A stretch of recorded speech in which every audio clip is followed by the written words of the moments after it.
ജിദ്ദയുടെ സായാഹ്നത്തെ സംഗീത സാന്ദ്രമാക്കി ഗസൽ വിരുന്നൊരുക്കിയത് Navodaya Jeddah കലാവേദിയായിരുന്നു. പ്രമുഖ ഗായകൻ എലോഷി ആദവും സംഘവുമായിരുന്നു ഗസൽ അവതരിപ്പിച്ചത്. ഗസൽ സന്ധ്യയെ ഇരു കൈയും നീട്ടിയാണ് ജിദ്ദ പ്രവാസി സമൂഹം സ്വീകരിച്ചത്. മലയാളികളുടെ മനസ്സിൽ പാടിപ്പതിഞ്ഞ നിരവധി ഗാനങ്ങൾ എലോഷി ആദം പാടിയപ്പോൾ സദസ്സ് കരഘോഷം മുഴക്കി പ്രോത്സാഹിപ്പിച്ചു. തിരിച്ചും എലോഷി സദസ്സിനെ കൊണ്ട് പാടിപ്പിച്ച് ലയാലിനൂർ ഓഡിറ്റോറിയത്തെ സജീവമാക്കി. പ്രവാസികളിൽ ചിലർ പാട്ടിനൊപ്പം നൃത്തം ചെയ്തു.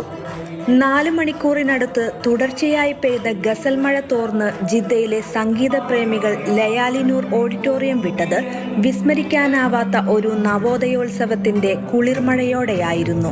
നവോദയ സെക്രട്ടറി ശ്രീകുമാർ മാവേലിക്കര ഉദ്ഘാടനം ചെയ്തു. CM അബ്ദുറഹ്മാൻ അധ്യക്ഷത വഹിച്ചു. ഷിഹാബ് എണ്ണപ്പാടം, ഫിറോസ് മുഴപ്പിലങ്ങാട്, അനുപമ ബിജുരാജ് എന്നിവർ പ്രസംഗിച്ചു. Mathrubhumi news, Jeddah.